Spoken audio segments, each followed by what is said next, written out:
tulad po ng kay Colonel Garma. Ang sabi po niya, she received a call from you sometime in May 2016. Can you confirm this, Mr. President? Ay, hindi ako tumatawag ng pulis.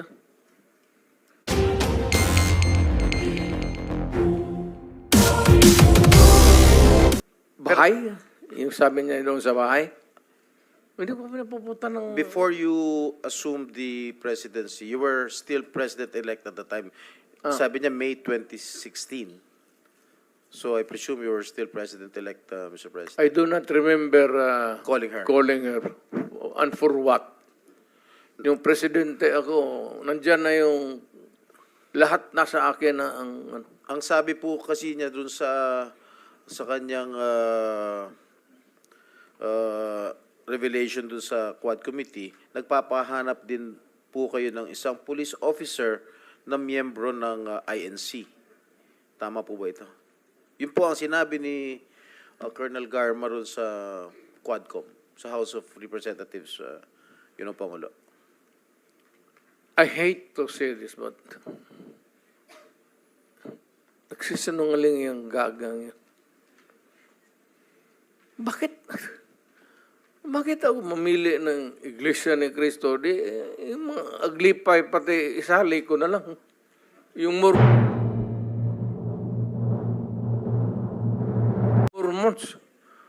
Why would I zero in sa Iglesia ni Cristo? For what reason? Yun po ang sinabi ni... Kaya, sir, Opo. I am just trying to explain ko kung bakit ako magpatawag ng Iglesia ni Cristo. Di, ipatawag ko na lang yung Mormons, pati yung Aglipay.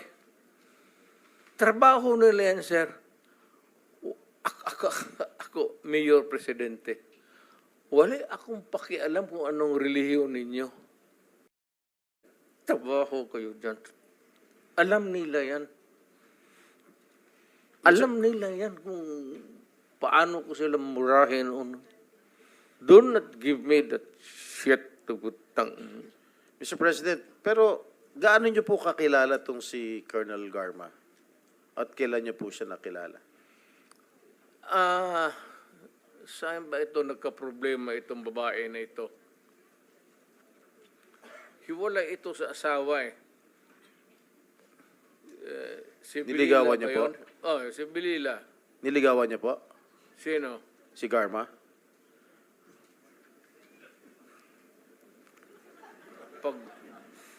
Kung wala na siguro akong ibang makita siya. Hindi, sir. Ganito naman. Hindi ko naman inaano. But, alam mo kasi, pag tao ko, alam nila yan. Parang close mo talaga. Kasi, ganun ako magtrato dito sa pulis eh. Ito sila, sir, mabutit nandito kasi puro dumaan ito sila sa akin. Ganun talaga ako Pero bakit ho siya nagsasalita ng, nagbibigay po ng revelation doon sa Quadcom na sinasabi nyo, hindi po totoo na tinawagan nyo po siya noong May of 2016 at nagpapahanap po kayo ng isang police officer na miyembro ng INC? Hanggang ngayon, sir, it's a mystery to me.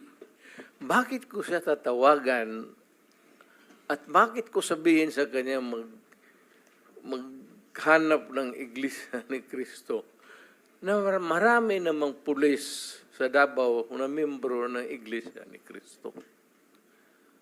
Why would I specify a person belonging to a religious sect when, as a matter of fact, there are a lot of policemen who are members of the Iglesia ni Cristo in Davao City? What would be the point of asking for a special person? Hanggang ngayon, sir, hindi ko nga mafatom. So sabi ko, well, I don't know, but it's a lie. Or making up stories. I don't know what she's driving at o ano ang gusto niyang Motibo. ipalabas sa at the end of the story. Mr. President, kilala niyo ba ho itong si General ba ito? Leonardo? Colonel Leonardo. Yes, sir. Sino po ang nagrekomenda sa inyo na i-appoint po si General Leonardo? Kasi base ho ron sa testimonya ni Colonel Garma, siya yung nagrekomenda kay Leonardo sa inyo para i-appoint. Totoo po ba? Wala, sir, kasi alam mo, I cannot create a unit sa police because we do not have that kind of authority now. Hindi ako pwedeng magtawag ng police dito o sige, kayo ang unit and you are, you do this job. You have to clear it with the at hindi papayag itong mga chief of police kasi meron yan silang organization mismo for drugs and for itong whatever mga specialized narcotics, tapos itong mga smuggling. Hindi, Kasi po ang testimonya po ni Colonel Garma sa Quadcom sa House of Representatives, tinuturo po niya itong si Leonardo na nagbibigay po ng reward money sa mga police officials na nakakahuli o nakakapatay po ng mga drug pushers. Gusto ko lang, at least you can air your side, Mr. President, kung talagang totoong may reward money o wala. sir, sagutin kita ng ganito. Bakit ako magbayad sa kanila? Trabaho mo nila yan. Kung may pera, bulsa ko na lang. If there is a fund for that, why would I give it to them? Trabaho nila yan eh. The best that I could, minsan, is pupunta ako. Iyaya ko yan sila na magkain. Or kung may mga problema sila na personal, alam mo sir, ganito yan eh. Yung policer, maliit lang talaga yung sweldo. Maliit talaga, hanggang ngayon, maliit talaga ang sweldo. Pag hindi pumasok ang local chief executive o city mayor at may problema ang personal yung police, cancer ang asawa, sweldo. Walang ibang puntahan yan, ikaw. Pag hindi mo tinulungan ang policer, patay. Yung sweldo nila cannot cope up with the demands of mga problema. Minsan, yung tanungin ko, ilan ang anak ko? Nagsabi, alam nila yung istasyon. Sa istasyon nila, yung station commanders yan sila. Tapos magtanong ako sa isang polis, ilan ang anak mo? Sabihin, 6. Sir, ito, prangkahan. Nagagalit talaga ako. Sildo mo ng ganon, tapos sige ka, putulin ko yung, barilin ko yung, ganon. Nandito man sila, sir, and you can ask them. Stricto ako sa kanila, pero kaibigan ko sila. Ano ako sa policer? Because pagka may problema sila, nandyan ako sa kanila. Pro-police talaga ako at matagal akong nagturo sa Police Academy kasi noong practicing lawyer ako, wala masyado akong kita kasi bata pa ako. At maaga akong nag-asawa, magkaroon ako ng anak, kulang panggatas, kaya ako nagturo sa academy, kaya yan sila dumaan lahat sa akin. Lahat yan sila nakatikim ng lecture sa akin, sir. Wala akong sinabi sa kanila na pumatay ka ng tao, barilin mo, nakatalikod, ano yung sa law school ko, sir, yun ang tinuturo ko sa kanila. Yung criminal law ko dito sa law school ko, yun ang dinala ko sa kanila. At mas maganda kasi natitempla ko, I could use the common yung lingwahe nila.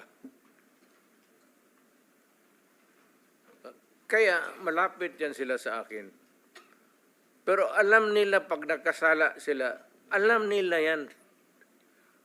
Pagka sinabi ko nga sa kanila, ito, pardon, allow me to use the word. Sinabi ko talaga sa kanila, ina kayong mga polis kayo. Huwag kayong pumasok dyan sa droga. Huwag kayong pumasok sa kidnapping. Kasi ako mismo, ako ang papatay sa inyo. Ako ang magparil sa inyo. Totoo yan, sir. Ano yan? Buhay man sila lahat. Sabi ko, ina, huwag kayong pumasok dyan. Let's say kayo. Papatayin ko talaga kayo. Kaya yung pulis na nagkasala, sir, mga ganon, either pagka nagkasala, wala na. Mawala. Mawawala po. Oo, tanongin mo yan sila. Kasi sabi ko, papatayin ko talaga. Pag nakita kita, patayin kita. At kung tanongin mo ako, sir, na may pinatay ako, hindi man ako ang iniimbestiga ngayon. So, hindi ako magsabi na totoo. Mag-line na lang ako kay... Di ako na lang po magtatanong, meron na ba ho kayong pinatay, Ginoong Pangulo? Sir, may ano ako, may moment lalo na sa yung outrage. Yung hindi ko matanggap yung minsan yung pamilya na ubusin mo, patayin mo, tapos i-rape mo. Mukhang ano sa akin yan, sir, talagang nawiwirla ako. Masyadong ang fuse ko dyan, mainit talaga ako. Alam nila yan. Kaya behave. Sir, ito tanongin mo, prangka-prangka. Nandito, or citizens of this country, anong pinaka-safe na city for the longest time hanggang ngayon? Tanungin ko kayo. Noong panahon po ng tatay ko, San Juan po. Kasi sir, binaback-upan ako ng tatay mo. O totoo, huwag na lang tayo ilabas na lang natin. Ang sabi ng tatay mo sa akin, sir, you do what you have to do to make your city safe. Kasi ang Davao nababalitaan na maganda. Kaya ang Davao nag-flourish. Kaya ang Davao malinis. Kaya ang Davao ngayon, anytime maglakad ka, walang gagalaw sa iyo. Alam ng tao kasi pag magkamali sila, hindi yung police, they have to deal with me. Dapat ako ang imbestigahin dito kung extrajudicial killing. Wala yan sila. Ako mismo ang... Mr. President, noong time na mayor ka, merong police na nag-involve sa droga sa Davao? Marami, sir. What happened to them as far as you know, Mr. President? Ayan sila. Sila ang may alam. O, sige, Hindi. tanungin natin sila. Mr. Sinabi President. ko. Sige. Sabihin mo, 24 hours, sabihin mo sa police mo. Pag nakita ko yan, patayin ko. Sige ba, I will now take the time of Senator Estrada. So, sino yung... wag lang, sir. Huwag ka na lang lumayo. Yan yung katabi mo. Mamaya, sir. Mamaya. Unahin ko muna itong bisita natin because we will always be with him. So, we have We have lots of opportunities to ask Senator Bato. He Sige, is the best performer, sir, kaya na senador. Mr. President, can I ask ito muna sila, no? General Gamboa, Your Honor, hindi ka man nag-chief ng Davao, but tama na dumaan ka rin sa Davao sa career mo? At anong highest ang position mo po dun sa Davao? Yes, sir. I was the official spokesman of the regional police regional office 11 for 2 years. Regional. Yes. How about the city level? Wala, sir. I was never assigned in the okay. city office. Sir. How about General Sinas? Sir, you were never chief, di ba? So, dumaan po ba kayo sa career ninyo sa Davao City? Never, sir. Never. Okay. How about si General Karamat? Hindi, sa mic, sir, para naka-record. Never? Sa career nyo? No, Mr. Chairman, sir. So only General Gamboa pa sa regional level. What's the pleasure of Senator De Lima? just one or two sentences, Your Honors. Yeah, please, go ahead. We all heard from the horse's mouth that there are indeed death squads and pointed to certain former PNP chiefs or chiefs of Davao. These are very clear. Davao Death Squad to liquidate criminals, suspected criminals. Inducing, encouraging, and prodding people to kill directly or indirectly is not part of the duty of an executive official, whether it is mayor or president. Malinaw po, yung Davao Death Squad andyan. Marami pong sinabi dyan tungkol sila Matabato and Las Cañas. And Colonel Garma has confirmed that there is such a group, only that they are covered by code of silence.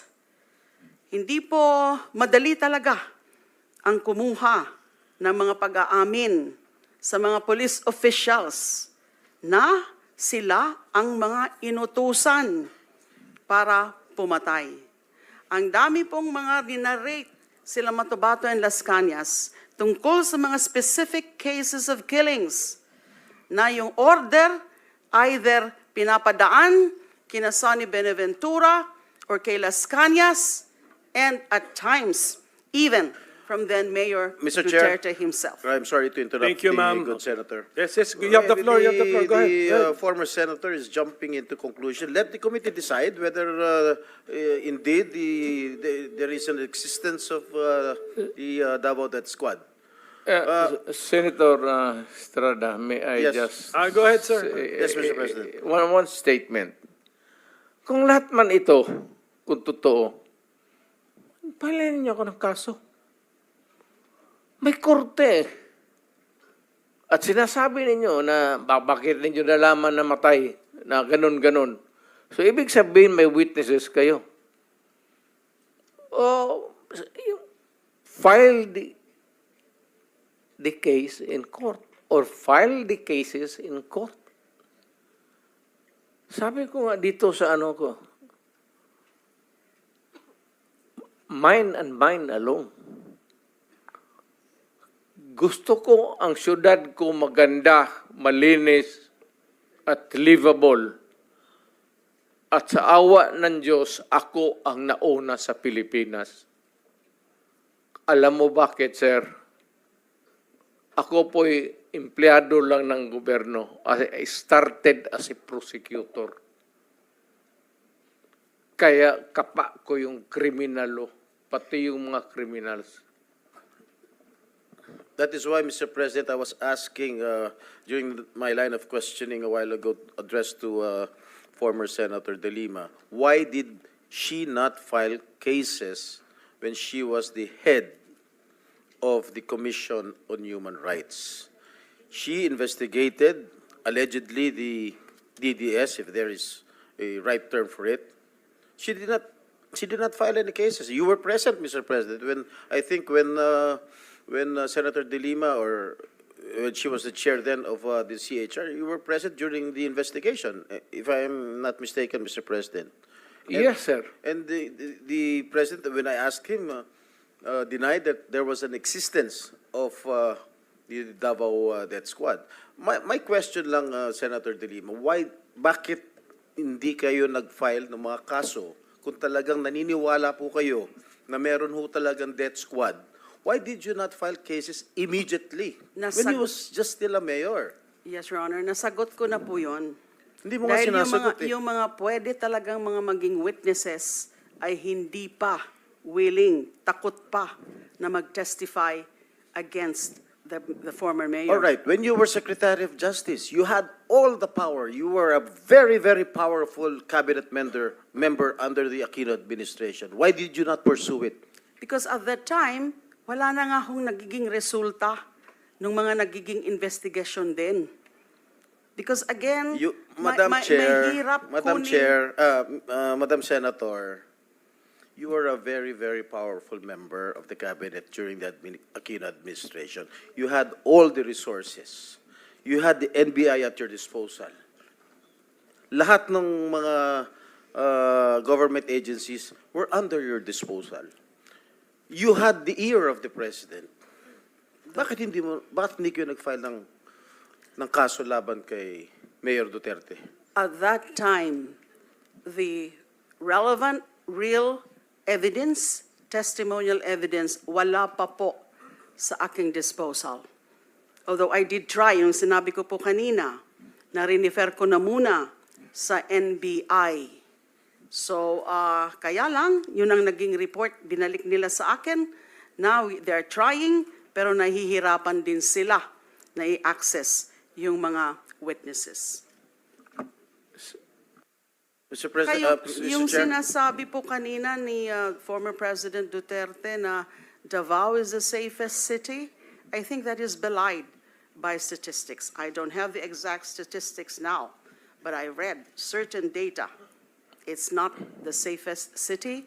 It has So what is among the safest city, highest, as far as you I know? would not know. It was it registered as among those with highest data on killings or murders. So how can it be a safe city? Mr. President, Mr. Chairman, Well, with the permission of Senator Jinggoy, I think the former president wants to answer the accusations. The statements Mr. of President, former yes, you're senator. recognized. maraming namatay, sir. Marami talaga. Thousands, I would say, from yung naging mayor ako. Marami. Ito yan sila. Dito yan sila lahat. And they would tell you, si Danao, si Koy, si Yambua. Ito si Senator Bato. Maraming namatay, pero ang namatay, sir, mga kriminal. Alam mo kasi ang Davao is a crossroad kasi ang unang nag-bloom sa Mindanao, tagaroon ka man, sir, ang Davao. Kaya saan yung progressive at saan yung pera negosyo, nandoon rin yung mga kriminal kasi ang negosyante pati ang kriminal magkasama yan. Kung saan yung pera, mga negosyante, nandoon yung mga kriminal. Kaya ganon. Kapag kabubo ka na mayor at hindi mo takot kang makulong, ako, di makulong, di masama makulong. I can make the confession now, if you want. Mr. Chair. Talagang niyayari ko. Pero wag mo naman, mga pulis kawawa naman. Meron akong death squad. Pero hindi yung mga pulis. Sila rin yung mga gangster. Yung isang Mr. Chair. gangster, utusan ko, patayin mo yan, kaya kung hindi mo patayin yan, patayin kita ngayon. Bakit mo isakripisyo yan sila? Alam mo, sir, ganito, ha? Mabutit na lang nandito, if you give me time. Ang pulis, sir, kawawa. Hindi mo alam, ito, nandito itong mga, pag ang pulis na pahilan ng kaso, sir, suspended yan. Wala ng pagkain yan sa... The day that the suspension is issued, that day, ang pulis wala ng pagkain, ang mga pamilya nila wala ng pera, ang mga bata wala ng pamasahe, hinto lahat. Paralyze ang pamilya ng pulis. Hindi ninyo alam yan. Kaya may kaibigan kayo ng pulis, tanungin ninyo. Yan ang buhay ng pulis. Kaya protektado ko yan sila. Pagka in the fulfillment of duty, sabi ko sa kanila, magpakamatay ako sa inyo. Pero pag nag-abuso kayo, nagpatay kayo ng tao, nag-hold up kayo, nag-kidnap kayo, na ako mismo ang papatay sa inyo. Mr. Huwag President, kayong Mr. magpahuli. President, okay, ako muna may tanong. Kasi medyo nalito rin po ako. So, ibig niyo sabihin, gusto niyo proteksyonan yung police, ayaw niyo silang gamitin sa maipit sila kasi kung masuspend sila, kawawa pamilya niya. Tas nabanggit niyo, may sarili kayo ngayong tinayo na hit squad. Is that what you're trying to tell us? Para hindi po kami nalilito po. I mean, can we be very clear? Hindi naman Sa death salitang, squad. salitang ano po ito? Salitang diretso. Opo. Hindi naman death squad. Basta alam ng tao sa Davao na nandyan ako at magkamali ka and you commit a heinous crime at walang mapuntahan yung agrabyado, ako yan. And then how do you remedy the situation, Mr. President? Or how did you remedy those situations na nalapitan ka? When I am called for another investigation, sir, sabihin ko, hindi ko man ito drama. Tanungin niyo ako ulit, tapos, well, my experience, 73 years old na ako, sir. So, in a few years, 2-3 years, may sakit na rin ako. Gusto ko iwanan yung lahat para malaman. Thank you, Mr. President. Just one last statement. Last, Your Mr. Honor, Chair. I cannot help myself. No, excuse me. Senator Estrada has the floor. Merong intervention gusto rito. If you will Sige, permit sige. it. Okay. Okay, Senator Bato, go ahead. Yeah, I just would like to put on record na the statement of our resource persons, Attorney Laila de Lima, na Davao, dinidisclaim niya palagi na Davao is not the safest place in the Philippines. So what does that make of all these awards that was received by Davao City? Not only the LG of Davao City, the Davao City Police Office, ay palaging Best City Police Office of the Year. Halos forever na eh. Kaya there came a point na yung Davao City Police Office ay hindi na sinasali sa best competition as far as unit performance is concerned dahil yung ibang mga syudad hindi na makakatanggap ng award dahil Davao City palagi na nanalo based on record yan sa Camp Crame. Ngayon, ako mismo, I'm from Davao. I can tell you, Davao City is the safest place anywhere I go in the Philippines. The safest place for law-abiding citizens and the most dangerous place for the criminals. Talagang pag gumawa ka ng krimen ng Davao, pulis ako ng Davao, hahabulin talaga kita. Hahanapin talaga kita, Mr. Chairman. Pag ikaw gumawa ng krimen sa aking syudad, hahabulin talaga kita. Kaya po, Mr. Chair.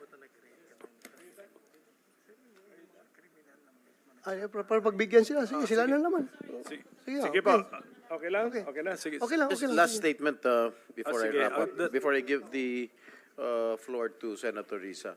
I just would like to put on record the statements made by former Senator De Lima. During the investigation here in the Senate, during her term when she was still a senator, wala pa rin nakitang ebidensya tungkol dyan sa mga DDS na tinatawag.